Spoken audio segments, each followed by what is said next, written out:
What's up, YouTube? Welcome to the top 5 list. Pokemon has been around for decades, and with every new game, they come out with new and exciting items that helps the player out and allows new strategy, new abilities, and all around just a great new experience for every Pokemon game. So today, we are going to count down the top 5 most useful items in Pokemon. Now, let me clarify. Just because I'm saying items does not mean key items are not allowed on the list. Key items are different from items. They're, items given to you in the storyline that help you out in the game or can't be really used unless a certain event happens, such as the Pokemon Flute, using it with Snorlax in Generation 1. Now, what I will say is items that allow you to get Pokemon like legendaries, such as the Eon ticket or the GS ball, those will not be included, based on the fact that those are event exclusive items. Items that you actually have to go to certain places and get them. So other than those, every item is for fair game. So let's count down the top 5 most useful items in Pokemon. Number 5 on the list is an item I'm sure we all have used, the bicycle. Yes, the bicycle is only number 5 on the list. I will say one thing about the bicycle though. It is mandatory for Generations 1 and 2. If you play that game, Generation 1, without a bike and tech speed slow, you would not have finished. It would take you 15, 16, 17 years to beat that game. It's slow. People who are new to Pokemon, Generations 4 and 5, will never understand the pain that we suffered growing up. The running shoes just made the game so much easier. But anyway, I digress. The bicycle, being only number 5, doesn't really ever help you out in battle. It just makes transportation easier for the player. And yeah, I know, transportation in Pokemon games is mandatory. But once you get Fly, or the aforementioned running shoes in past Generation 3, the bicycle is not really as needed. It's not as fast. It's just helpful. And based on that fact, it's only number 5.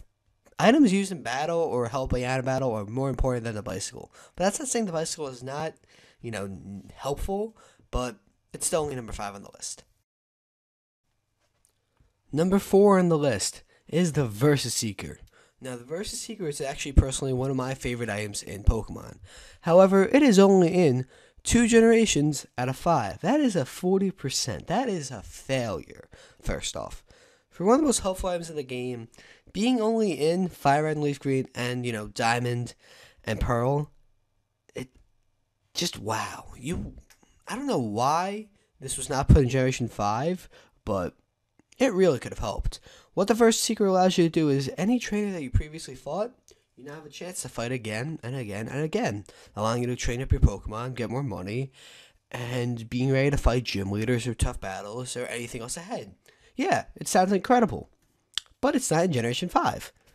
So, based on that fact, it's not useful to the new players of Pokemon, because, of course, every Pokemon game that comes out, you have new fans who have never played a Pokemon game before, and, they don't have the opportunity to use an item that I deem extremely helpful. Most people would deem it extremely helpful. Who would not want to fight the same trainers over and over and over again when they give you more experience than wild battles do?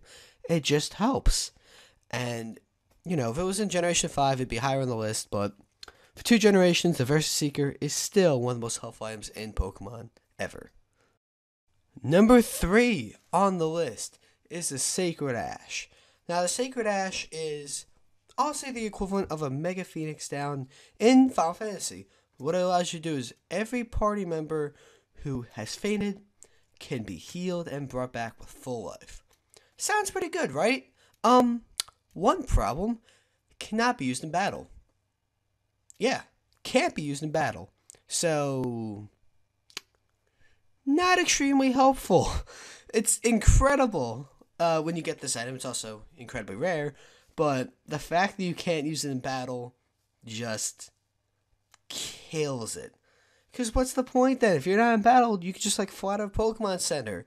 Or if you're in the Elite Four, just use a regular, revive and then a Hyper Potion.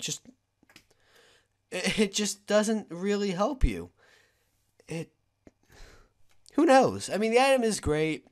It's extremely helpful. It's, glitched a lot to make, more than one, because the only way to really get it is from Ho-Oh or doing certain events throughout Pokemon games.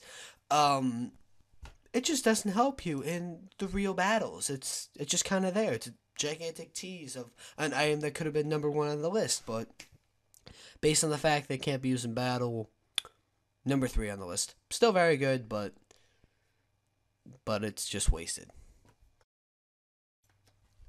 Number two on this list is the Exp Share. Incredibly helpful in Pokemon. What this allows you to do is if you have a weak Pokemon who you don't want to put in battle, here, have the experience share. Now it gets half the experience from a battle fought. So if you're gonna use items from this list, you go out with the first seeker, just get a first seeker on, find like 3 trainers, put the experience share on your weakest Pokemon and fight, bam. Double the experience, for your Pokemon, for the one you want to train, and then you can fight them again. Just walk around. So already seems like a very helpful item.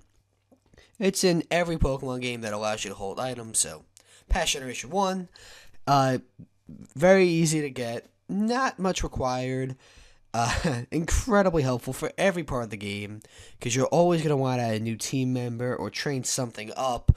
So it always just comes through in the clutch. I've used it before, obviously, to train up my team members if I ever needed to. I sound like I'm promoting the item, like I'm getting like a sponsorship deal from it, but all joking aside, the experience share is incredibly helpful for every gym, every trainer, every Pokemon fan. Should always pick up this item, and I'm going to go get my endorsement check from the experience share company, so hang on one second. I got a check for 5 cents. Oh. Anyway, the number one most useful item in Pokemon, maybe they give me a good check, is the Lucky Egg. No shocker here, folks. The Lucky Egg allows you to get double the experience for a Pokemon fighting in a battle. So, how do you get this item? Well, I hope you're lucky, because, it's called the Lucky Egg. Go catch Chansey. Yeah, they might have one. So, good luck with that. I hope you have some luck there. But seriously, though, if you can somehow get the Lucky Egg, good job, first off. And then second off, put it on a Pokemon you want to really get up there in levels very quickly. If you want to match this up with the experience share, like I mentioned, the Pokemon fighting in the battle originally will get like regularly experience, and then the experience shared one will get half. So it always works out. Incredibly helpful. Got another check here from the Lucky Egg of 6 cents, so making more money. But basically, the Lucky Egg is the most helpful item in Pokemon, based on the fact that it allows you to train up your Pokemon faster and in quicker time. Now, of course, that sounds like most of the items on this list, and there are other items that allow you to do that as well, such as the rare candy. But they have a limited resource, or I just thought the Lucky Egg was better. If you guys have any suggestions or items or top 5s, top 10s you want to see, of course, please leave a comment. I love hearing ideas from the fans. You guys always have better ideas than I do. That's it. The Lucky Egg is the most helpful item in Pokemon. I got another check for them for 7 cents, so I'm just rolling in money. Leave a comment, like, I guess share or favorite if you want to do that. And I will see you guys next time.